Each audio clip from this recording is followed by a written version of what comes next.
Buenas tardes a todos. Me gustaría de nuevo agradecer a la Fundación Instituto Confucio que nos acoge en esta actividad, en esta ocasión un ciclo de conferencias sobre la migración china en España. Serán 4 días. De hecho, no es la primera vez que colaboramos, yo creo que es el 5.º año con distintas propuestas, que cada año es una propuesta diferente, siempre en relación con la migración. Algunas las realizamos aquí, otras en algún centro cívico, también con la Filmoteca de Cataluña organizamos un ciclo de cine, también relacionado siempre con migración. También es para mí un placer, it's for me a pleasure to be in this table with Professor Minghuan. Minghuan es la gran experta en China sobre migración china en Europa. Ella trabajó específicamente en the Netherlands, but later in all the countries. Has a huge research during a long period about Chinese migration in different countries. One of the latest publications is about Chinese in Spain. You also are now writing in Chinese and in English about Chinese in Spain. Anyway, hoy los dos vamos a trabajar sobre un poco la historia, el origen, cuándo comienza, cuáles son las características de la migración china en España. El título de mi presentación es Acróbatas, Expresidiarios, Vendedores Ambulantes y Estudiantes. De hecho, estas figuras, esta tipología resume de algún modo lo que es la migración china en España. Pero antes de empezar a ello, tenemos que tener en cuenta los primeros contactos. Claro, en otras épocas España fue un imperio. Entonces, ¿qué pasa? Nosotros los primeros chinos con quienes nos encontramos no fue aquí en España, no, nos los encontramos en una parte que incorporamos al imperio. Fue Filipinas. Cuando llegamos a Filipinas, en Filipinas ya había chinos. Y muchos de estos chinos, bueno, todos ellos, con el paso del tiempo, eran ciudadanos del Imperio Español. Eran filipinos, pero eran ciudadanos, que de hecho dieron muchos dolores de cabeza, muchos de ellos, a nuestros cónsules, embajadores y cónsules en China, porque, claro, tenían pasaporte español, pero actuaban como chinos. Y como en aquella época, hasta el año 1949, desde mediados del siglo XIX, lo que sucedió es que los europeos, las potencias imperialistas, España se sumó al carro, de hecho éramos un imperio, todavía teníamos colonias, teníamos derecho de extraterritorialidad en China. ¿Qué quería decir eso? Que los extranjeros podíamos hacer lo que quisiéramos y las leyes chinas no nos afectaban. Estos chino-filipinos, pasaporte español, hacían muchas cosas que a las autoridades chinas les molestaba, pero no podían detenernos, porque quien únicamente podía detenernos eran españoles. Es decir, tenemos, bueno, eran españoles, filipinos, chinos, a los cuales el gobierno español tenía que defender en China. En cualquier caso, no voy a hablar de esto muy brevemente, porque no es el objetivo de la presentación que hago hoy, pero no hay que dejar de mencionarlo porque es importante. Es importante y explicará, por ejemplo, quiénes son los expresidiarios. Si no vemos brevemente esto, no sabremos por qué los primeros chinos que hay con nosotros es gente que está en la cárcel, en cárceles españolas. El primer contacto, como os digo, fue en Filipinas. Juan González de Mendoza, en 1585, es la primera obra importante de la sismología, es quien inaugura el conocimiento moderno sobre China. Menciona que 3 comerciantes chinos fueron a México y no pararon hasta que visitaron España y otros países. Mediados del siglo XVI ya tenemos comerciantes chinos. Es algo esporádico, no ha dejado mucho más rastro de lo que nos cuenta Juan González de Mendoza en su obra publicada en 1585. Otras obras que hicieron misioneros españoles que andaban por allá, por Filipinas y por China, como Escalante su obra de 1577, y Navarrete de un siglo después, 1676, también comentan cómo algunos sirvientes de misioneros y novicios, es decir, chinos que se hacen católicos y acaban siendo sacerdotes, novicios, también llegaron a España. Pero una vez más su rastro queda muy difuso, muy difuminado. Pero sabemos, sirvientes y novicios, sacerdotes, desde época muy temprana, estamos hablando del siglo XVI, siglo XVII. Pero el primer grupo, de hecho, es paralelo, aunque uno tiene un desarrollo mayor previo y el otro posterior. Son acróbatas y expresidiarios. ¿Quiénes eran los expresidiarios? ¿Por qué los chinos fueron a la cárcel y, cuando cumplieron sus penas, se quedaron a vivir en España? Los chinos que estaban en las cárceles, la mayor parte de ellos procedían de Cuba. ¿Y por qué chinos que estaban en Cuba llegan aquí, a España? Bueno, pues porque en Cuba muchos de ellos, dadas las condiciones de trabajo que tenían, que eran unas condiciones equiparables y equivalentes a la esclavitud, aunque no eran esclavos, los chinos que había allí, que empiezan a llegar a partir de 1847 y, por ejemplo, hasta 1870, para que os hagáis una idea, había más chinos en Cuba que en Estados Unidos, hasta 1870. En Cuba había muchos chinos que iban a sustituir o a complementar a la mano esclava, cuando la esclavitud ya no era posible. El capital colonial de las Antillas, una parte de él procedente de Cataluña, por cierto, vio a China como una fuente de mano de obra barata, era de lo que se trataba, mano de obra barata, para trabajar en las plantaciones, en los ingenios de azúcar, plantaciones de caña de azúcar. Las condiciones eran muy duras, os podéis imaginar, eran muy, muy duros. Algunos de ellos se hicieron cimarrones. Cimarrones es que te vas al monte, abandonas donde trabajas y te vas al monte. Algunos de ellos participaron en la revolución de Yara de 1868 y después en todas las revueltas que acabaron finalmente con la independencia, aunque acabó siendo un protectorado de Estados Unidos, de 1895. La revolución de Yara participan chinos. Algunos serán detenidos, pero más allá de la participación activa en movimientos independentistas, que los hubo, también no nos olvidemos de los cimarrones, simplemente los que se van huyendo de la explotación brutal que están experimentando. Algunos son detenidos, juzgados, condenados y enviados a cumplir sus condenas. ¿A dónde? Bueno, pues a penales, sobre todo, que España tiene en África, Guinea, Melilla, Ceuta, Tánger, es decir, lugares donde estaba presente el imperio español. Todavía estamos hablando del último cuarto del siglo XIX, sobre todo a partir de 1870, ¿no? Las consecuencias de la revolución de Yara, sobre todo a partir de esa fecha, empiezan a llegar a las cárceles, que tenían una condena, 10 años, 12 años, lo que fuera. Acababan la condena, se quedaban en la calle y ¿qué hacían?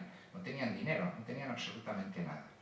Lo que hicieron fue quedarse allá donde estaban o con una movilidad mínima. A finales, durante el último cuarto del siglo XIX, una vez libres, hay constancia, algunos de ellos en Melilla, por ejemplo, se convirtieron en labradores, lograron comprar tierras, trabajando primero como agricultores y después acabaron siendo labradores. Algunos abrieron posadas, algunos acabaron siendo sirvientes sobre todo de militares, servicio doméstico de militares, cocineros. Hay uno que abrió una pastelería en Madrid, muy famosa, os estoy hablando en la última parte del siglo XIX. Muchos se casaron con mujeres españolas y cristianizaron su nombre, entre comillas, perdiéndose finalmente su rastro, porque acababan adoptando nombres españoles, tanto nombres como apellidos. Bueno, algunos, por ejemplo, la línea de la Concepción, los aguadores de la línea de la Concepción eran chinos que iban con una vara y con 2 cántaras de agua de casa en casa vendiendo agua. Chinos, la línea de la Concepción, siglo XIX. Es decir, teníamos una presencia, eran pocos, insisto, no eran muchos, pocos, y como os digo, algunos se casaron y se desaparecen, es decir, rastro desaparece. Yo soy de un pueblo, aquí al final aparece, un pueblo que se llama Sax, en el año 1876, es un pueblo de Alicante, un pueblo pequeño. En 1876 mi pueblo no llegaba a 1000 habitantes, tenía 800 habitantes. Bueno, un chino se casó con una vecina del pueblo. ¿Qué hacía un chino en 1876 en un pueblo rural de Alicante? Bueno, pues eran estos, ¿entendéis? ¿No? De oficio, que aparece en la carta, en el registro de matrimonio, aparece como acróbata, 1876. Algunos eran, y ahora vamos a los siguientes. Antes de entrar en los acróbatas, pero los acróbatas también los tenemos durante la última parte del siglo XIX, circos o acróbatas independientes que iban por los pueblos, viviendo, ganándose la vida como dentro del ámbito del circo. Este será otro movimiento que hay constancia de ellos, y este es un ejemplo, este acta matrimonial de 1876, pero hay otros testimonios sobre ellos. No nos olvidemos, aunque no fueron muchos, políticos, hombres de negocios y sobre todo estudiantes filipinos de origen chino. Lo nombro aquí porque eran de origen chino. José Rizal, padre de la independencia de Filipinas. Él era de origen chino, era filipino, es el padre de la independencia, pero él es de origen chino. Rizal estudió aquí, en España, y después estudió medicina, después estudió en Alemania, después volvió a España, aquí fue detenido y de Montjuic lo enviamos, la cárcel de Montjuic, cuando lo detuvieron las autoridades españolas, coloniales, estamos hablando, Filipinas era una colonia, lo enviaron a Filipinas, en Filipinas fue juzgado y condenado a muerte. Vale. Rizal, de origen chino, es esto. A ver, no fueron muchos, pero sí que hay una élite económica, política y religiosa filipina que era de origen chino y que algunos estuvieron por aquí, no muchos. Se comenta, en Barcelona hay un barrio ya desaparecido, se llamaba el barrio Pekín. El barrio Pekín limitaba con lo que actualmente es la mina. ¿Por qué se le llamó barrio Pekín? Y este barrio surge, es un barrio de barraquismo y tal, surge en 1870. Se supone, se dice que en su origen eran trabajadores manuales, mano de obra sin cualificar, procedente de Filipinas. Filipinos chinos, barrio Pekín, Pekín porque está lejos. Esta es una nominación que no solo ha tenido Barcelona dentro de sus barrios, sino que, por ejemplo, si vais a Ulot tiene el barrio Pekín. ¿Por qué? ¿Porque allí viven chinos? No, porque está muy lejos. Como está tan lejos, el barrio Pekín, ¿no? Es algo que está muy lejos, ¿no? Es un tipo de denominación que no hace referencia explícitamente a quien lo ocupa. Pero en cualquier caso, incluso Barcelona tiene esta referencia que surge en 1870. La mayoría de los chinos de Cuba y de los acróbatas procedían de la provincia de Guangzhou. No es el origen que ahora veremos, un origen de personas de otro lugar diferente que finalmente han acabado siendo dominantes y hegemónicos entre nosotros. Y aquí entramos con los circos, los acróbatas. El otro grupo eran pocos, lo que pasa es que acabaron dejando huella, acaban siendo significativos y sobre todo con acróbatas y circos. Ahora lo veremos, hay uno que ha marcado a lo que es el franquismo y lo que es la población española de posguerra. Ahora veremos, el teatro chino de Manolita Chen. Eso ha marcado a toda una generación española, ¿no? Asociado con el teatro chino, que es lo que había detrás. Pero veamos, ¿cuál es el origen de este teatro chino de Manolita Chen? Más allá de los circos chinos que había por Europa, o acróbatas sueltos que iban circulando por toda Europa, iban de un país a otro ofreciendo espectáculos. Esto desde el último cuarto del siglo XIX se constata. Sabemos que de vez en cuando aparecían chinos acróbatas, magos, que hacían espectáculos y que iban de ciudad en ciudad, de pueblo en pueblo, etc. El caso sería el que se casó con una vecina de mi pueblo, de Sax. Lo cierto es que ya en el año 1917, una troupe, la troupe Siji de Song Siehei, bueno, estas transcripciones son, vete tú a saber qué transcripciones son, porque son de otra época. Es ahora lo que queda recopilado en los documentos, es esto. La troupe Siji viene a España en 1915, de hecho. Ellos eran acróbatas, malabaristas, contorsionistas, tenían números de fuego y cuchillos. Los números de cuchillos dan mucho juego, luego veréis, porque el teatro chino de Manolita Chen comenzó siendo un espectáculo de cuchillos, lanzar cuchillos.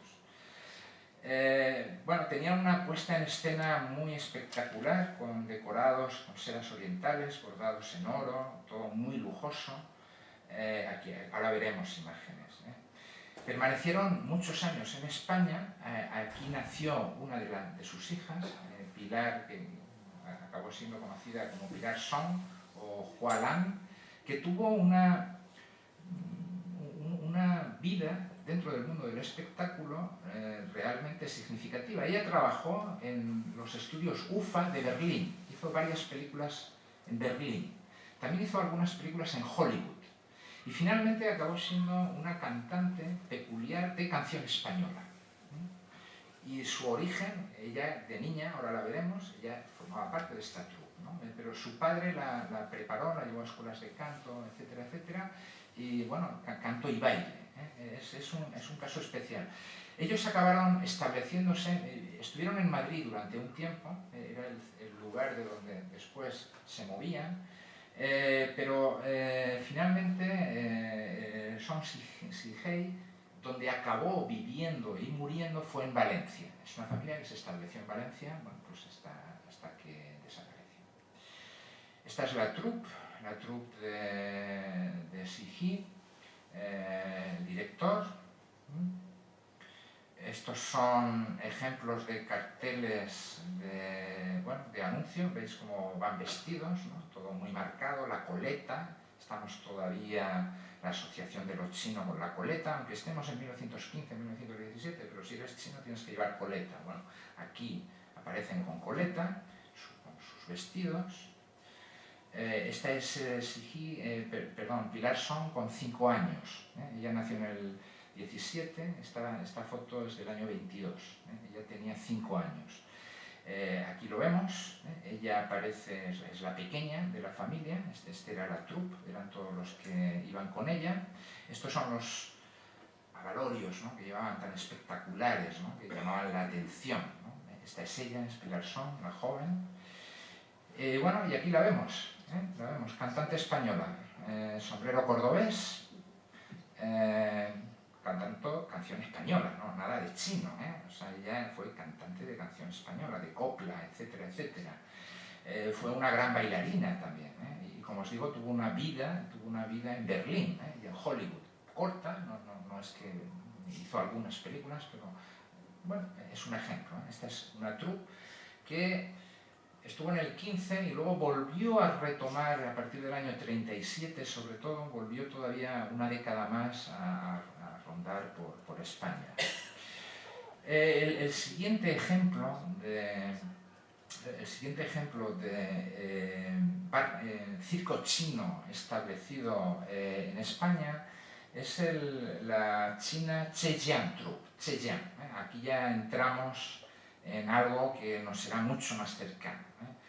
¿Quién funda esta troupe que viene desde Alemania en un primer momento y acaba estableciéndose en España? Bueno, pues fue Chen Zheping, nació en el 3, murió en el 97, en Sevilla, murió en Sevilla.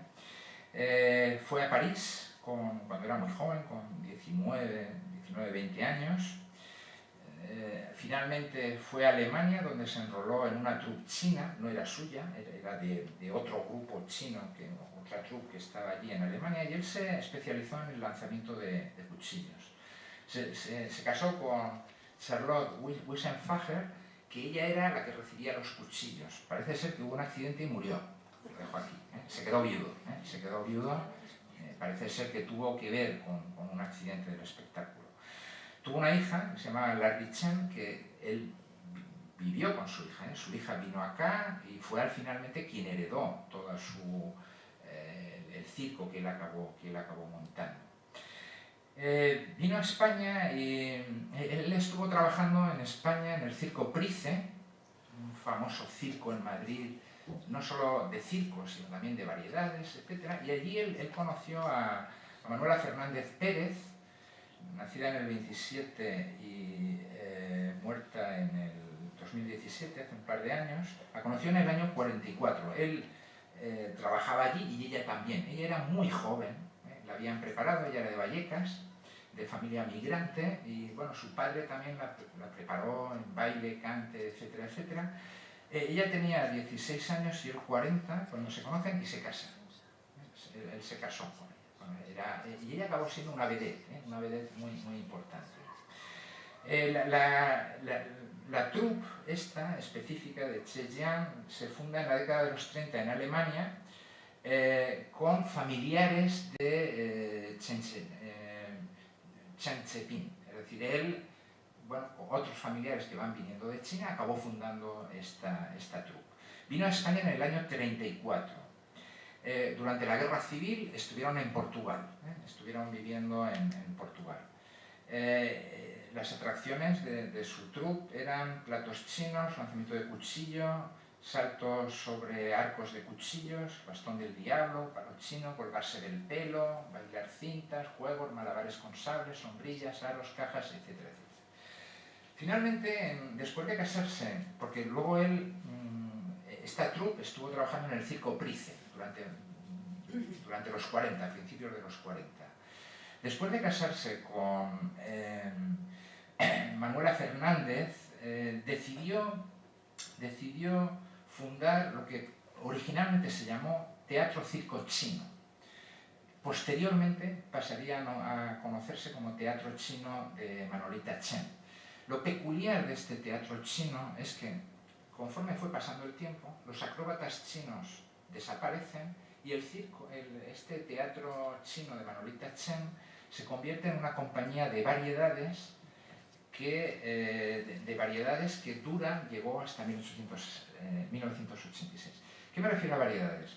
Variedades es, bueno, cante, baile, cómicos, y lo peculiar era tipo cabaret, entre comillas, siempre llevando el erotismo, chicas desnudas que enseñaban los pechos, llevándolo a los extremos. Claro, estamos en dictadura franquista.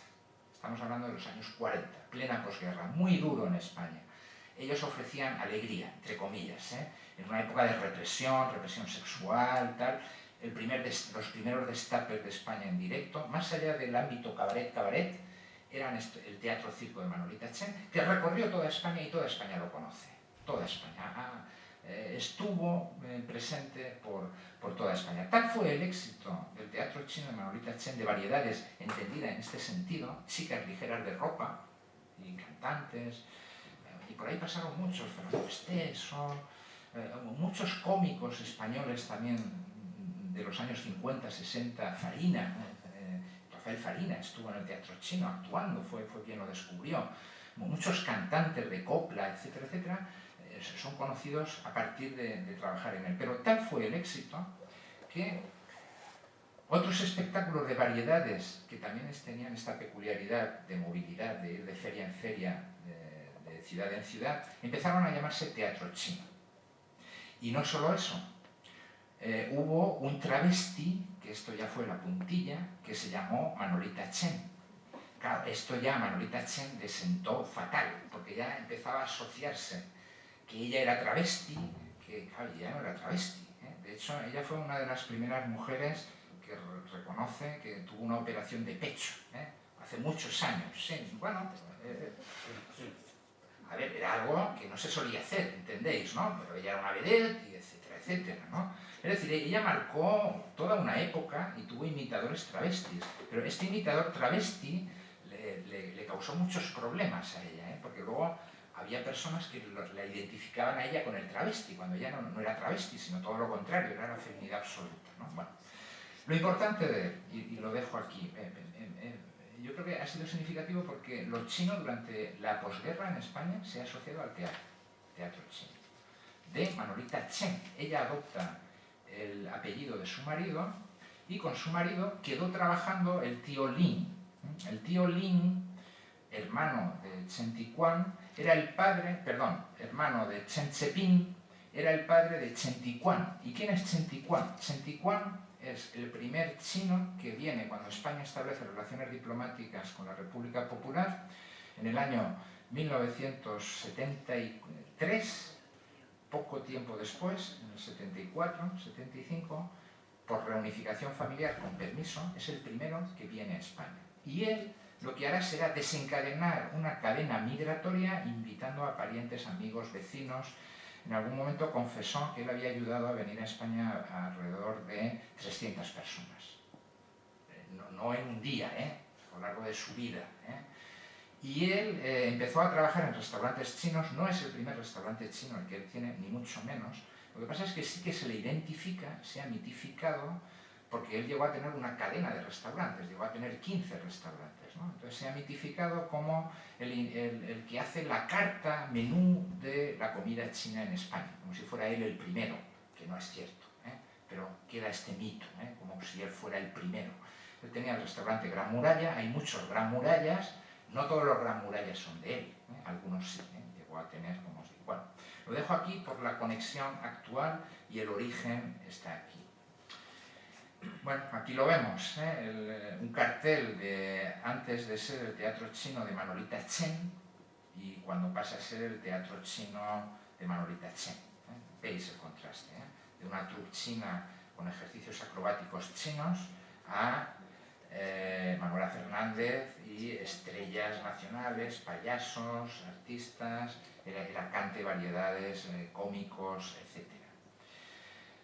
Bueno, con ellas llegó el destape, lo veis, ¿no? Es decir, el destape está asociado al teatro chino de Manolita Chen. Esta de aquí, esta era la oposición. Esta empresa es la empresa de Antonio Encinas. Antonio Encinas se llamó teatro chino, él no tenía absolutamente nada que ver, porque, a ver, Manolita Chen, al fin y al cabo, su marido era chino, y el origen, por cierto, el origen es que lo primero que hizo Manolita Chen fue ponerse para que su marido le lanzara cuchillos. Y dijo, no, vamos a hacer otra cosa. Entonces ella empezó a ser una vedette, porque no quiso estar recibiendo cuchillos, además con la experiencia que tenía el marido, ¿no? Bueno. Bien, este es otro ejemplo. José San comenta, Noel Clarasó, que tiene un escrito en el año 70, sí, gracias, comenta cómo en los años 30 era otra persona que trabajaba aquí en el Olimpia. El Olimpia ya ni existe, esto es una sala de hace muchísimo tiempo. Era un chino que, bueno, a él le enseñó, él estuvo practicando y tal, trabajaba como acróbata. Es un ejemplo, porque hay muchos más acróbatas circenses, etcétera, rondando por España durante la época. Tal es así, es decir, porque era algo que llamaba la atención, que vendía, y os pongo un ejemplo muy rápido, que no voy a entrar en ello, eso sería otra charla, muchos magos españoles lo que hicieron fue adoptar nombres chinos. Y cuando salían a hacer sus espectáculos, y os estoy hablando de los años 30, 40, 50, Lin Chan, en Badalona, él era de Badalona, nombre artístico, Lin Chan. ¿Cómo aparecía vestido de chino? ¿Por qué? Bueno, lo exótico, la magia, es decir, lo chino vende, entre comillas, ¿no? Era el exotismo que vendía. Y eso nosotros nos disfrazábamos de chino para vender nuestro arte, magia en este caso, Lo hemos hecho, eso es un ejemplo, Buhoneros. Los buhoneros, y ya acabo con, buhoneros y estudiantes, muy rápido, Los buhoneros son vendedores ambulantes. Tenemos constancia de buhoneros en España en la década de los 20 y los 30. Estos buhoneros, la mayor parte de ellos venían de la provincia de Zhejiang, especialmente de Xinjiang, y estaban por toda Europa, iban de feria en feria, de pueblo en pueblo, vendiendo sobre todo bisutería, jabón, pequeñas cosas. Ahora vamos a ver unas imágenes de los años 20 y años 30 de Barcelona y Madrid.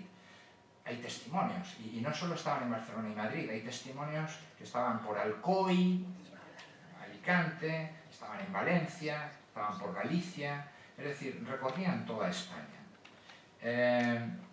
Otro ejemplo, no voy a entrar, pero son los chinos que vinieron a brigadas internacionales. Es durante la guerra civil, es algo muy especial, muy corto en el tiempo y todos se fueron. Muchos eran estudiantes que vivían en Estados Unidos o en otros países de Europa, algunos vinieron de China directamente, pero fueron muy pocos. Y esto no tuvo mayor trascendencia de su colaboración con las brigadas internacionales. Bueno, estos son ejemplos, son ejemplos de fotografías, años 20, año 27, buhoneros en las Ramblas. ¿Qué hacen en las Ramblas? Los manteros de ahora eran los chinos de los años 20. Era otra cosa, y además, bueno, fijaros, rodeado de gente, todos querían comprarle, vendían bisutería, pero no solo bisutería, esta era una de las cosas. Típico buhonero, su sombrero, su maleta. ¿Lo veis con una maleta? Abría la maleta, vas con una maleta, la abres y aquí tienen los productos, o los llevas en el brazo, como hemos visto antes.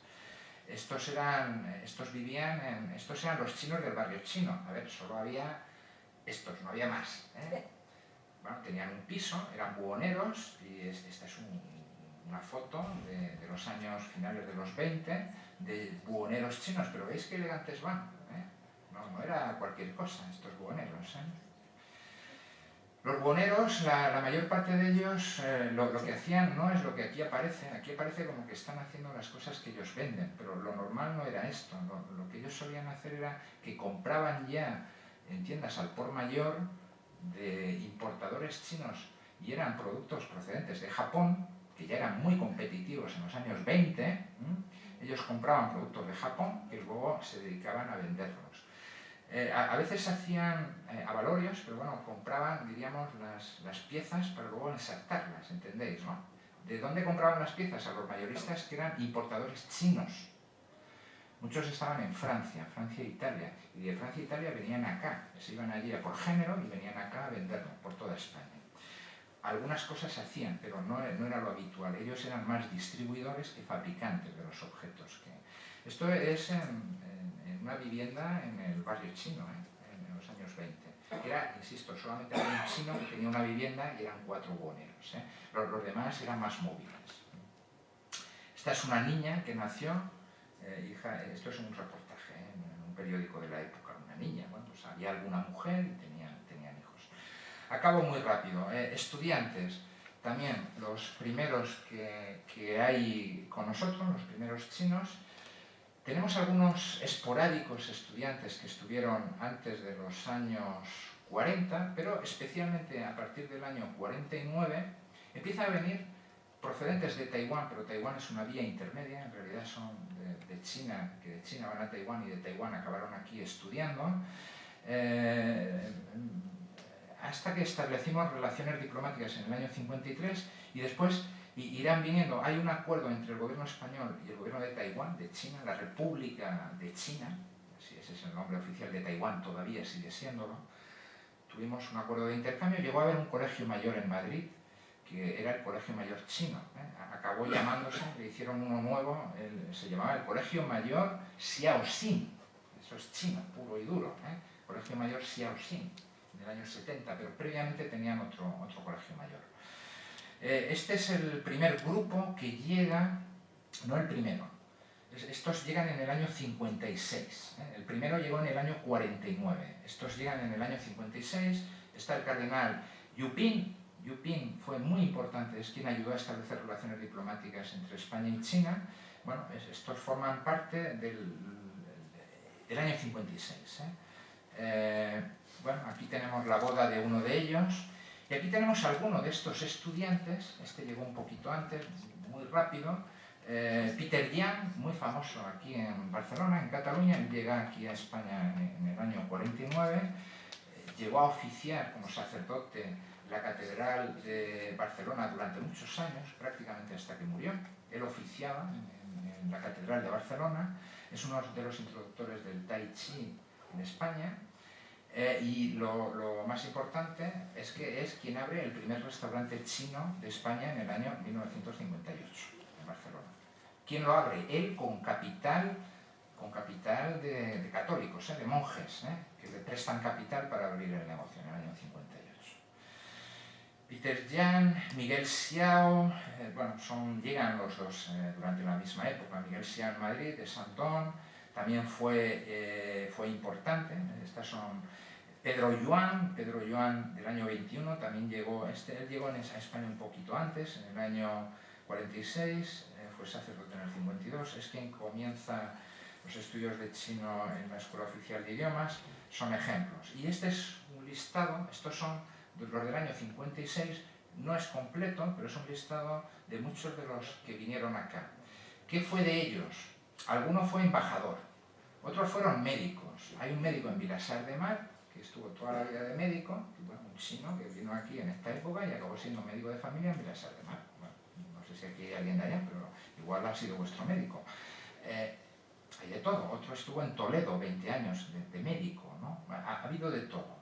Algunos hicieron negocios, algunos hicieron negocios acá, o se fueron a Alemania. Muchos se iban, como las becas eran pequeñas, cuando llegaba el verano se iban a Alemania a trabajar para ganar dinero.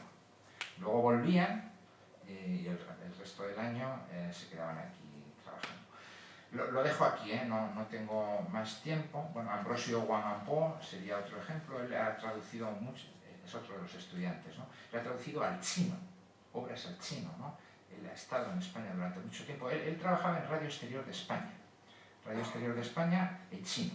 Nosotros teníamos Radio Exterior en chino. Su familia, bueno, es importante, una hija suya es poeta, otra es notaria en Orihuela, bueno, otra es bióloga, bueno, forma parte de la élite. Bien, lo dejo aquí, habría mucho más que hablar, pero era una breve introducción para que veamos cuáles son los orígenes, ¿no? Cuáles son los primeros que hay aquí, nuestros primeros contactos con personas chinas. Lo dejo.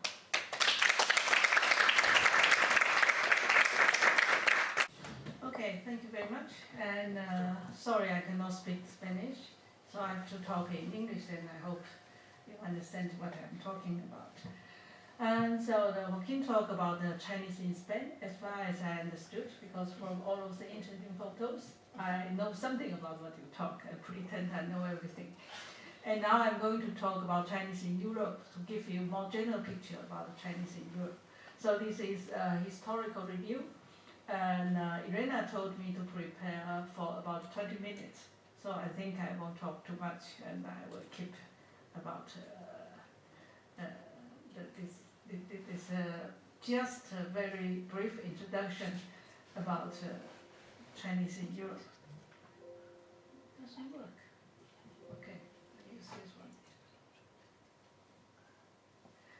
one. Okay. So I think we will talk first how Chinese come to Europe.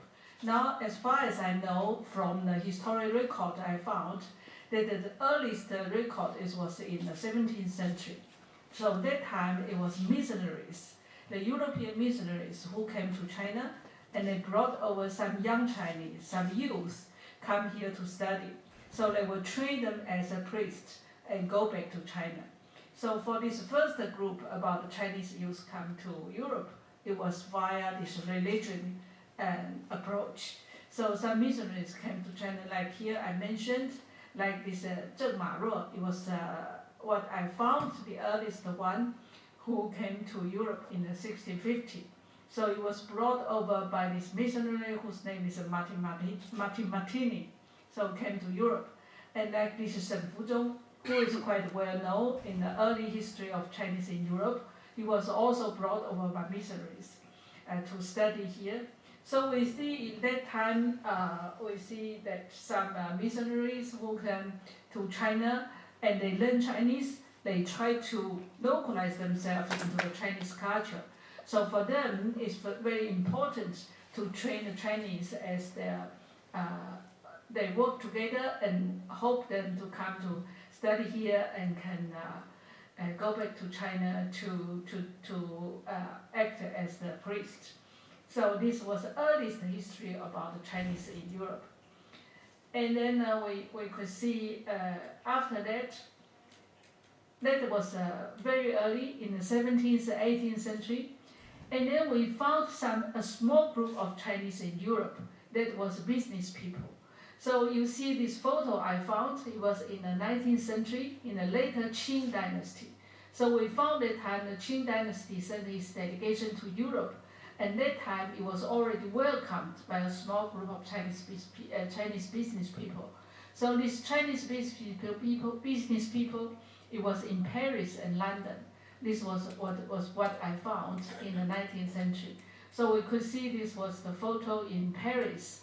When this delegation arrived in Paris, it was welcomed by these local Chinese business people. And the head of this Chinese delegation is Li Hongzhang. He was a very well-known minister in that time. And after that, you know, in the early history, it was not very clear picture, but we only could find some stories spread in that early history. So we see more clear pictures that was after the 20th century. So first, the big group arrived in Europe. That was in World War I. In the during the World War I, about 140,000 Chinese were recruited to work in France. That was during the World War I. You know, just a few days ago, they celebrate this 100 years after the World War I. So in France, they also built up this memorial park for these Chinese people who died in the war. So in this first big group arrived in China, the 440,000 Chinese, nearly 10,000 died in the war. And after the World War I, most of them returned to China. But about 3,000, they stayed in France after the end of the war. So this became the first big group arrived in Europe. So here was the photo. The one was when they recruited in Qingdao, in Shandong, and this was how they worked in Europe. So you see here it said of an Asian nation now at war with Germany, Chinese laborers on our front. So this was in the newspapers about the Chinese work in Europe during the World War. And then we see another group of people that was sailors. So that time, you know, in the early 20th century, quite some European companies, because of their colonies in the Far East, so they had this ship to travel between Asia and Europe. So they recruit some Chinese sailors to work for this company. So we see that time, most of them come from Guangdong and Hong Kong. Today's Guangdong and Hong Kong, because they had some tradition to become the sailors. And here I pick up this table. You see how they recruit Chinese sailors. You see they are very cheap labor because their wages was only about 2/3 if you compare with Dutch sailors. So they do the same work, they did the same work, but the Chinese, their wages is only about 2/3, 60% of the Dutch sailors. So most of them, they worked as the boatmen and sailor and stokers, particularly about the stokers, how they worked for these ships. So this was a photo in London Museum. It supposed was the first one who, as the sailor, and then they jump ship and stay in London. So also in Hamburg, in Rotterdam, in Amsterdam, in Liverpool, in these cities, you see the earliest Chinese little Chinatown. That was those sailors. You know, after they traveled to Europe, because of some reasons, they stayed in Europe. They didn't go back with the ships, so become small groups there. And we see this one. This was a small booklet. They said they fight against. They fight against cheap labor from China. So this was from the labor union. And here we also see that time in a Dutch newspaper. That time it was both in Chinese and Dutch. Here it asked the Chinese sailors to fight together with Dutch sailors to fight against the capitalist exploitations. So we see this was become another group, early groups here that sailors, and they became the immigrants. They stay in Europe and they set up for the first little Chinatown, and most in harbour cities in London, Liverpool, Rotterdam, Amsterdam, and Hamburg, and also in Marseille, in France.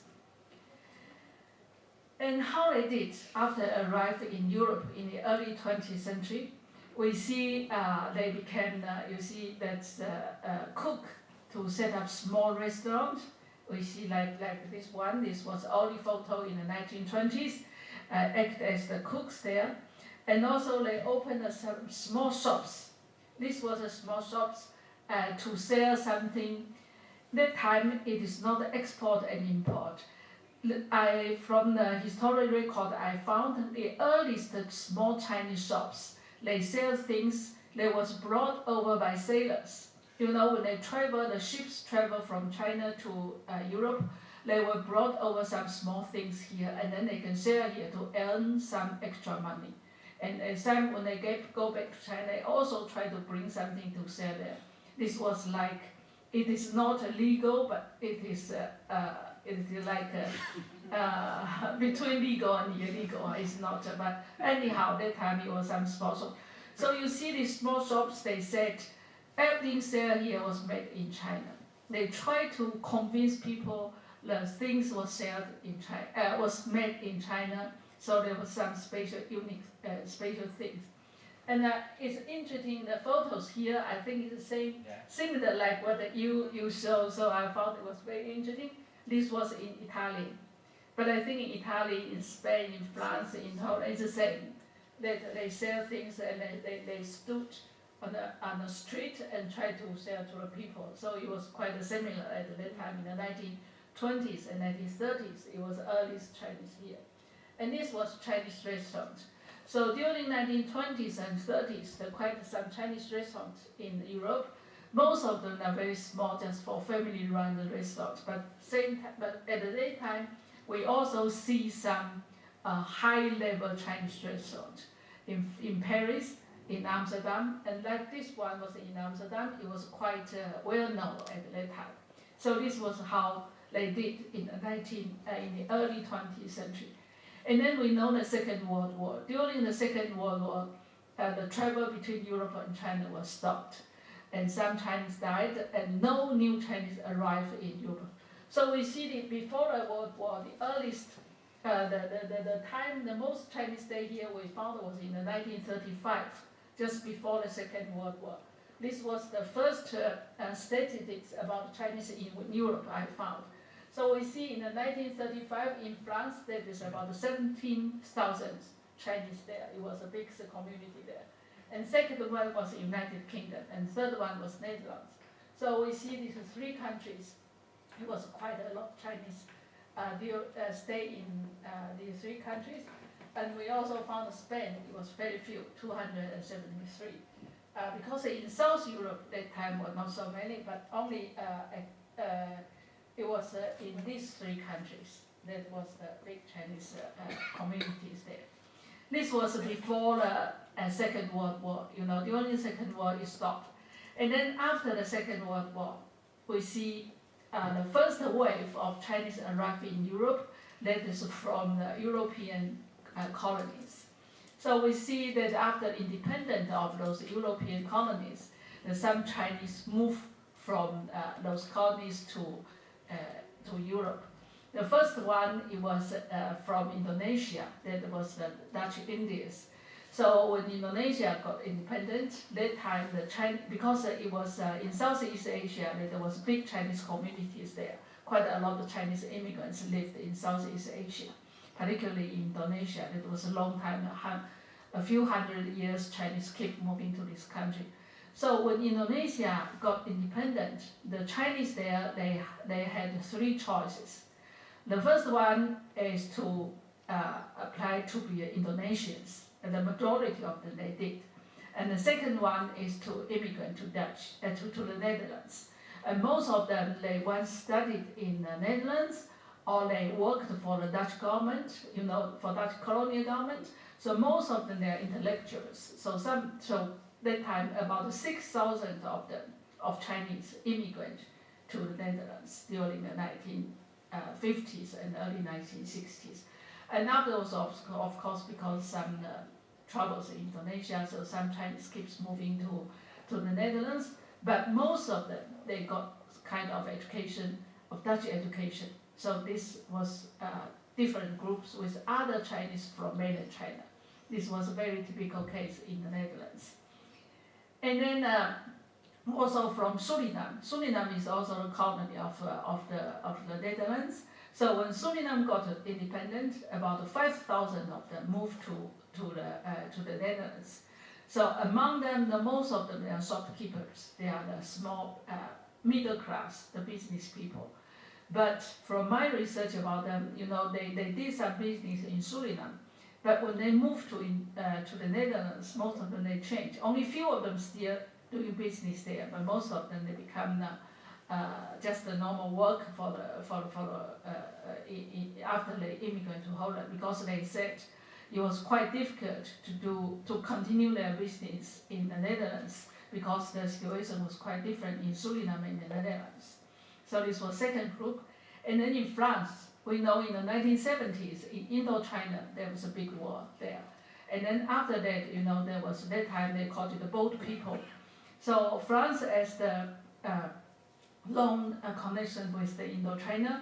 So that time after the Indochina war, that about 120,000 Chinese refugees are accepted by France. Not only France, but other countries also accept some boat people. But majority of them, they come to France.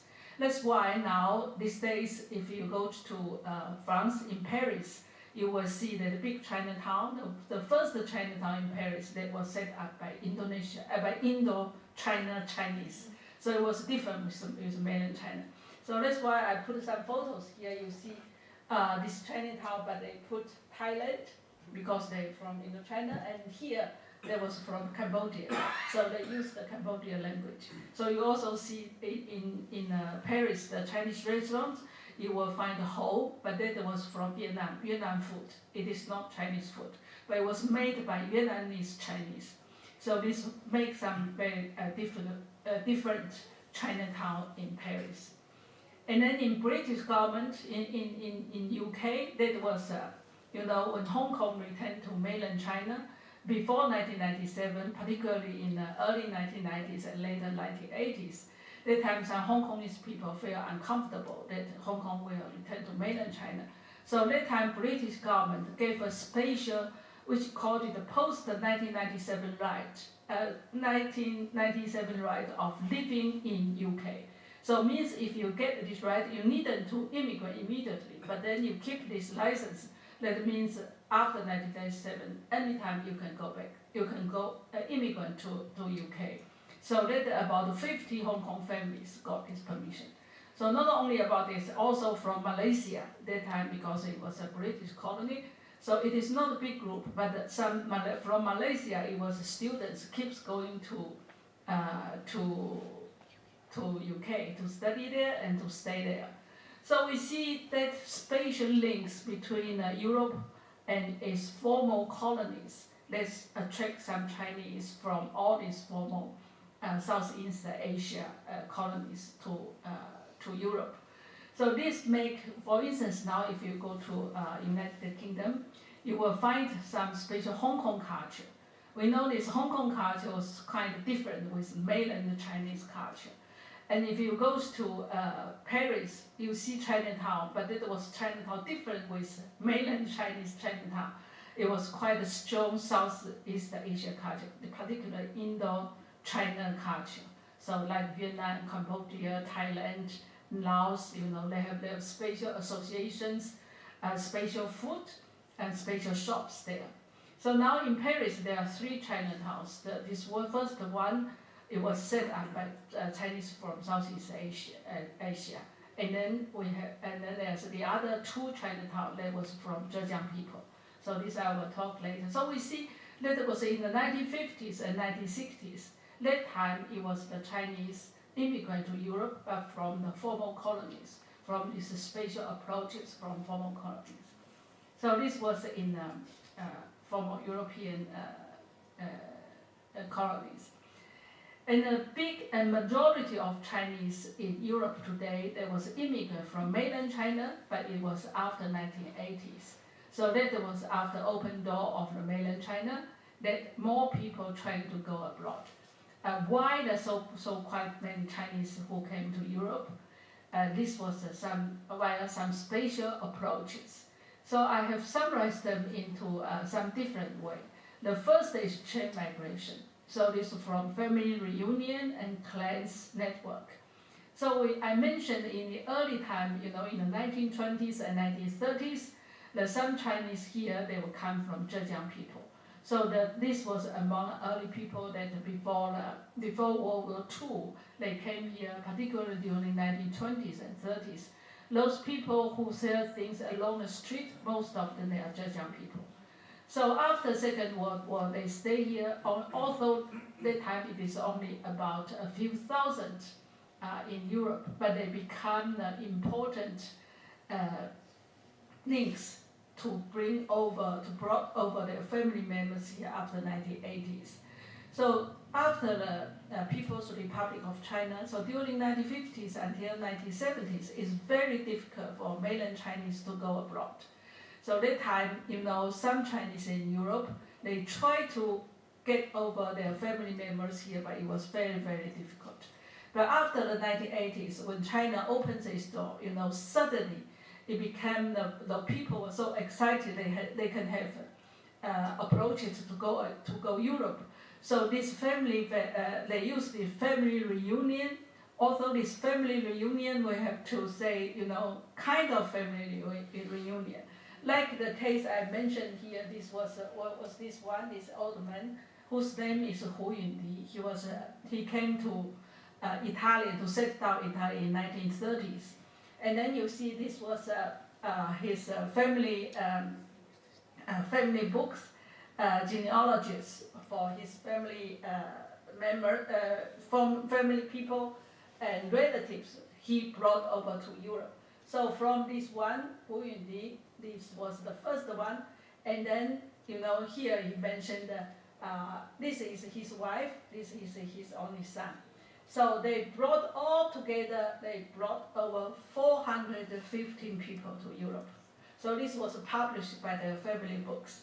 And this was a photo that was in the 1980s. This was direct family members. And here they said it was family members and relatives. So from this man, his sisters, his brothers, his sisters' husbands, his brothers' wives, and then his wife's brothers, his wife's sisters, his wife's brothers, wife's sisters. All these people they put this list here. So all together, via this family reunion, they say it is 415. And I often use this as one case. And once I present this paper among Chinese association leaders, and they said, "Oh, this is not the most, the biggest one. We can find someone more than that." But anyhow, this was, this chain migration. Why? Because during that time, we know there's a big gap between the living standards in Europe and China. So they said that if we work in Europe for 1 month, we have to work in China more than 1 year. This was quite a big difference that time during 1980s and 1990s. But now things changed a little bit, quite a lot, not a little bit, quite a lot. Now you won't find such things in those hometown areas. They have some different ideas. This we'll talk later. But anyhow, this was the first one, so from chain migration. And then we see, why it doesn't move. Oh, okay.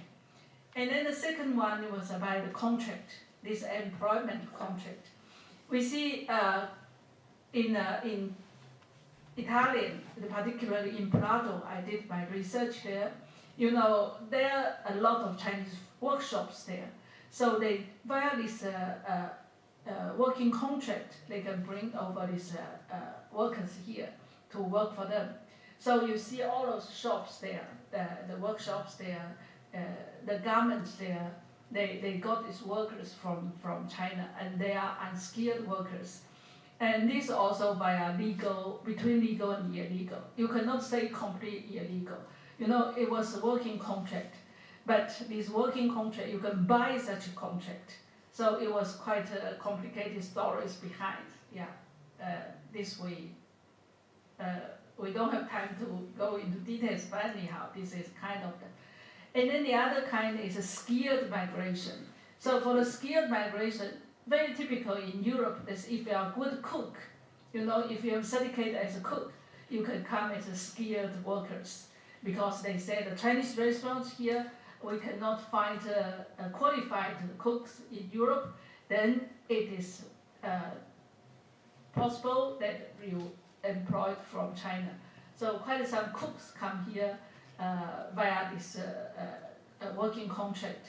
So now, like in Zhejiang, in the 1980s and 1990s, there are quite some school to train cooks that help them to get a license, and then they can, via this working contract, to come to Europe. And then some others there, I think you know that there's students. You know, students after they study here, they got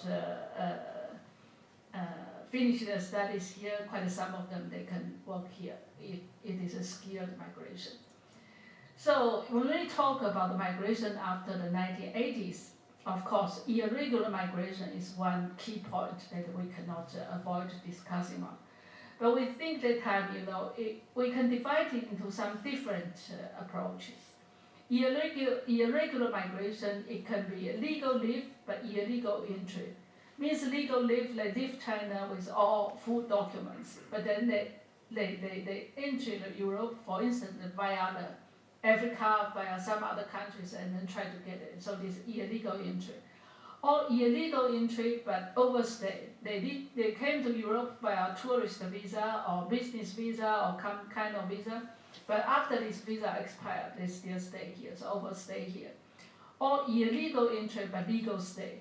They came here as illegal migrants, but when there is a legalized movement, you know, particularly in Italian, in Spain, in not many in France. In France also, two or three legalized movement, particularly Italian, Spain, quite some legalized movement. So for them, they have expectations. If we came to Europe, we can wait to these legalized opportunities, and then we can change our status from illegal to legal. So we see their motivations to come here. This was a gate. This photo I took from one small village. You know, in this village, they called it a European village, that in a small village in Fujian province. You know, most people here is from Zhejiang province. Joaquín just talked about, so I won't repeat it. But in some Chinese village, they also developed into new village that quite a lot of people came to Europe. So you see, they put this was there. They said we came to Europe to find opportunities to get rich.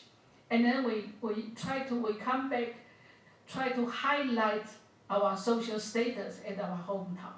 So you see, they came here to work in Europe, try to get rich, to earn some money, and which will help them to improve, to highlight their social status at their hometown. So this was motivations to push them to come to Europe. So this lasted from 1980s to early 21st century. So it lasted for about 30 years. But in the recent years, something changed because the situation in Europe now, you know, there's some difficulties here, particularly after 2008, particularly after 2010. They say the big changes in Europe. And in China itself, now everyone talk about rising China. So this situation in the hometown in China has changed. So in the recent years, not so clear wave to immigrant to Europe. This has almost stopped. And at the opposite, some European Chinese started to return to China, try to find new opportunities here. So we see this migration to Europe. It was big waves, you know, besides of to Southeast Asia, like I mentioned in the 1950s and 1960s. It was after 1980s that there was from mainland China, and the highest wave was in the later 1990s and early 21st century. So 1990s up till the early 21st century, there's quite a strong wave rush came to Europe.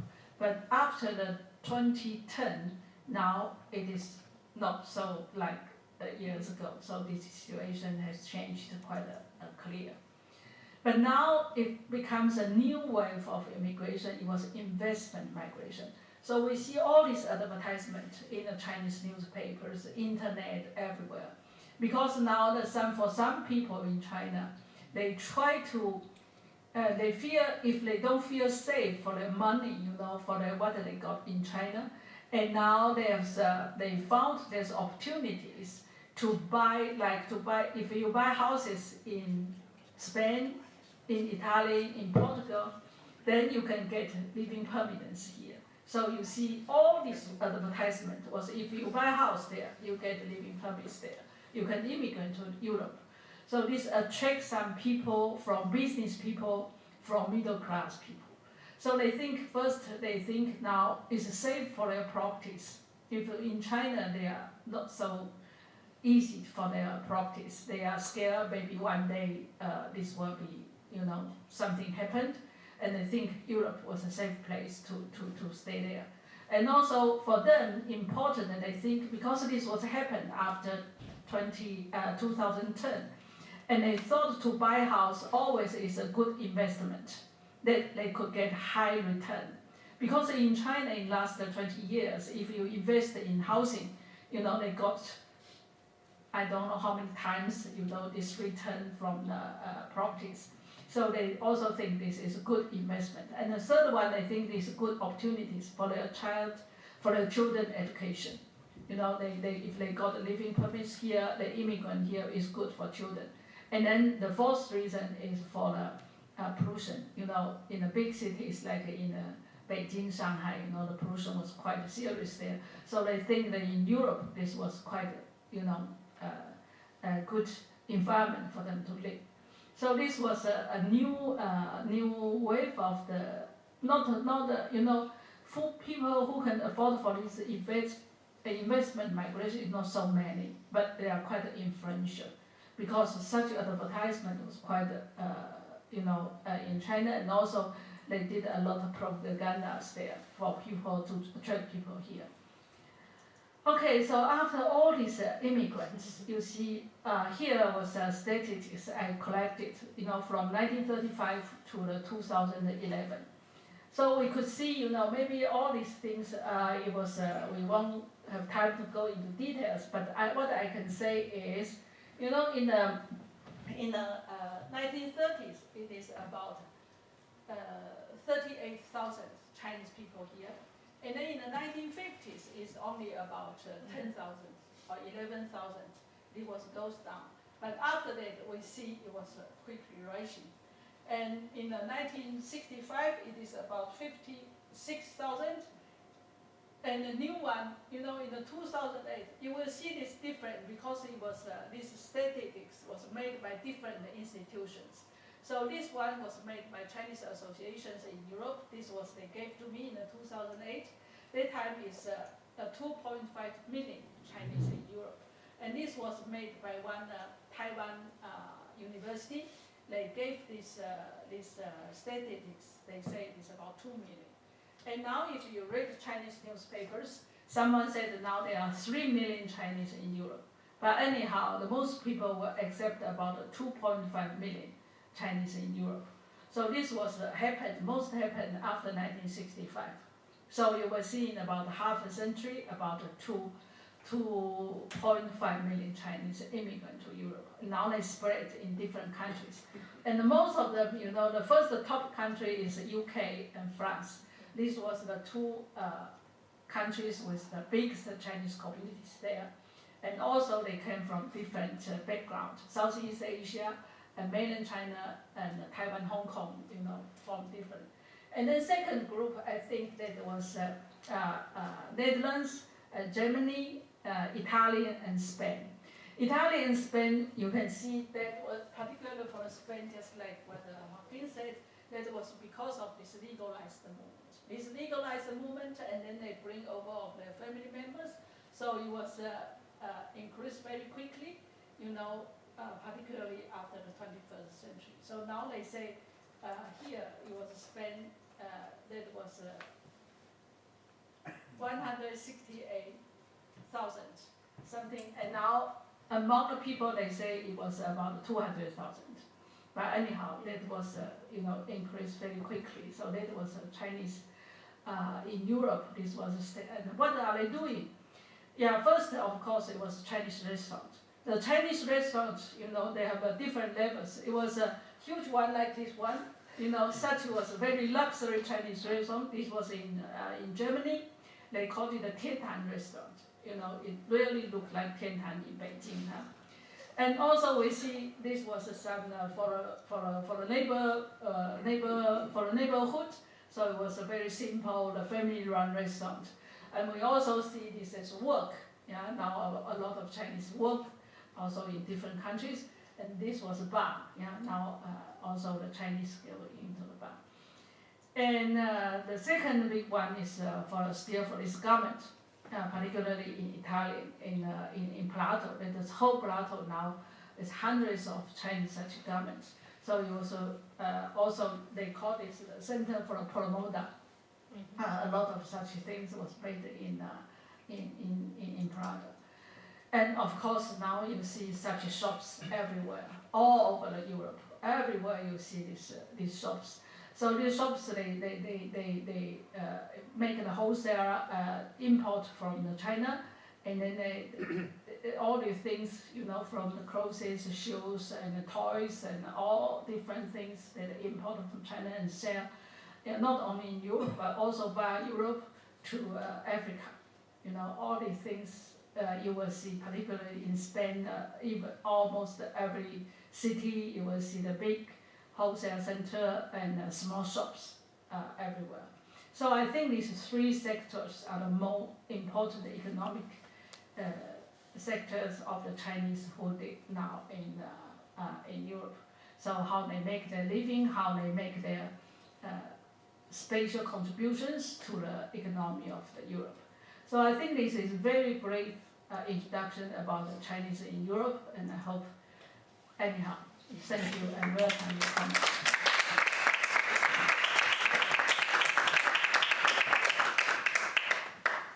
Thank you very much, Professor Li, for your presentation. So now we invite Professor Joaquín Beltrán again for the questions and answers part. Abrimos el turno de preguntas, comentarios, lo que queráis preguntar a los dos ponentes de hoy. Hola, buenas tardes. Tengo dos preguntas. Una es para Joaquín y la otra es para la profesora Li. Primero para Joaquín. Es que hemos visto unas biografías muy interesantes de los individuos chinos en los principios del siglo pasado. Y mi pregunta es, ¿estos chinos, aunque eran poco, establecieron una comunidad china en España? Eso es mi pregunta. Y la otra pregunta es para la profesora Li. Yo dirigía pues en chino。李教授，我有一个问题，就是我们都看到了改革开放之后，中国的就到欧洲的这边的移民会越来越多了，而且它的数值呈一个非常显著的一个提升。那么我们知道，在中国的这样的一个大环境里面，政府的政策对于移民来说是一个非常重要的一个风向标也好，它的影响很大也好。我想知道，就说从改革开放之后这一段时期一直到现在，就国内的这个移民政策，它的主要有哪些变化，或者说政府的态度对于华人的这样的一些态度，他们持一些什么样的政策上的一些体现的变化。Y mi pregunta para la profesora Li es, como el gobierno chino tiene mucho peso en todos los ámbitos, tanto sociales, económicos como políticos. Y entonces, mi pregunta es, ¿hay algunos cambios generales en las políticas de emigración de China que afectan las actividades migratorias de los chinos? Bien, no, a ver, en España no ha habido concentración significativa de chinos hasta la década de los 90. Antes de la década de los 90, lo que os he comentado a finales del 17, principios hasta la primera mitad del siglo XX, eran muy pocos, y los pocos que eran, además, eran móviles, circo, vendedores ambulantes, es decir, no estaban concentrados, se estaban moviendo, y eran pocos. Entonces no dio lugar a ninguna concentración especial. Donde más había, siempre donde más gente hay, evidentemente, Madrid y Barcelona. Pero los chinos te los podías encontrar en cualquier rincón de España como vendedores ambulantes. Y los circos eran ambulantes. También hacían sesiones en Madrid o Barcelona, en salas, pero además se movían. O sea, el circo es una feria, ¿no? Va a las fiestas, ¿no?, de los pueblos.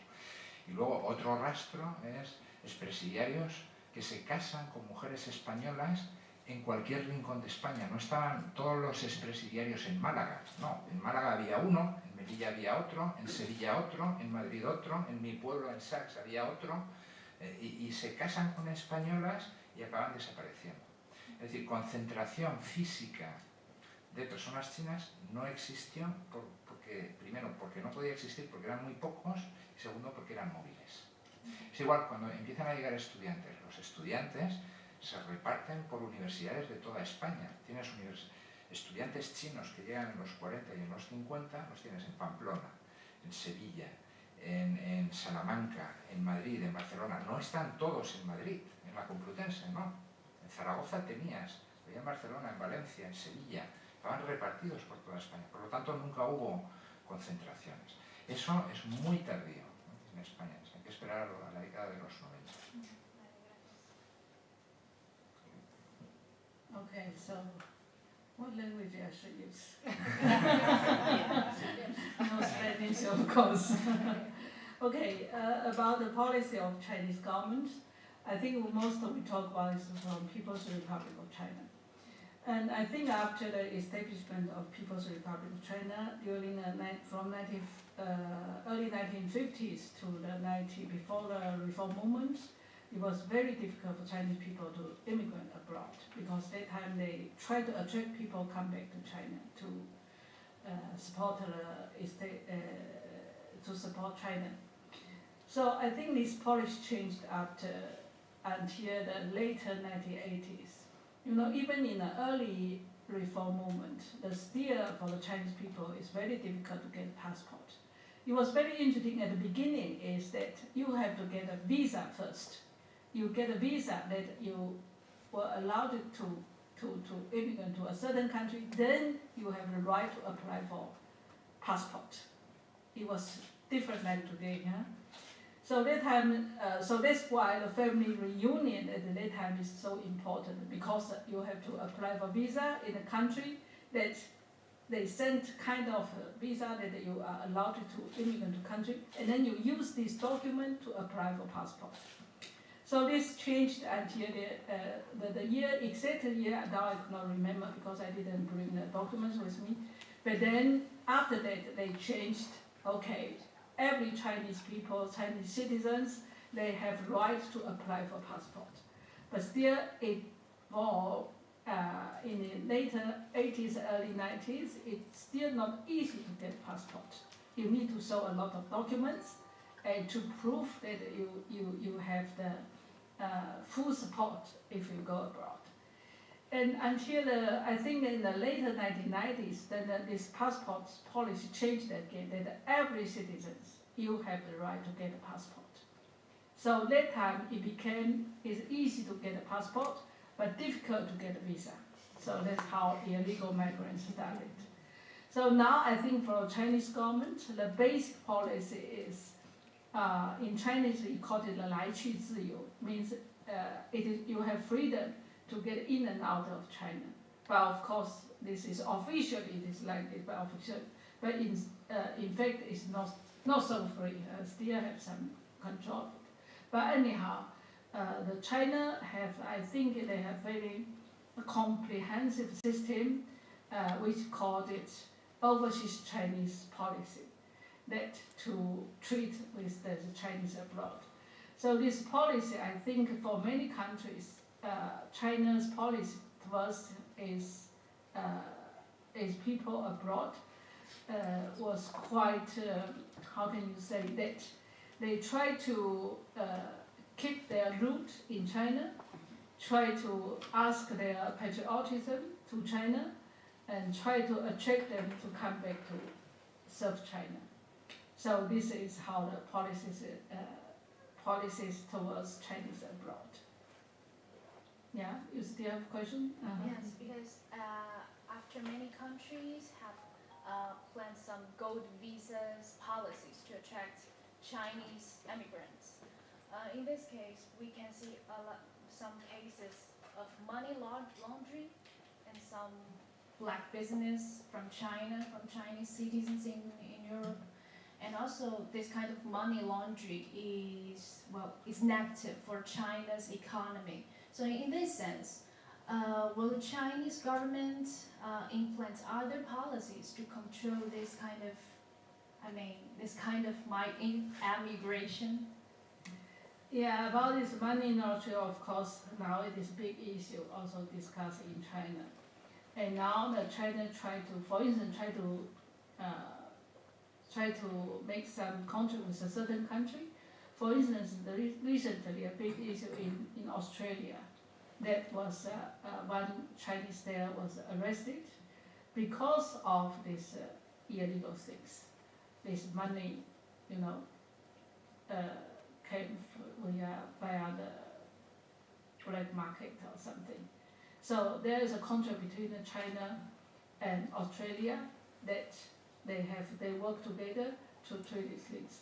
But China not yet have many countries with have such a contract. So now still is a big issue discussed not only in China but also in other countries. Yeah.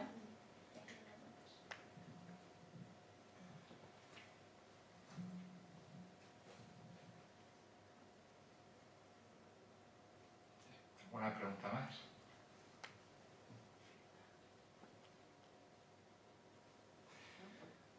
Bueno, pues muchas gracias a todos por venir.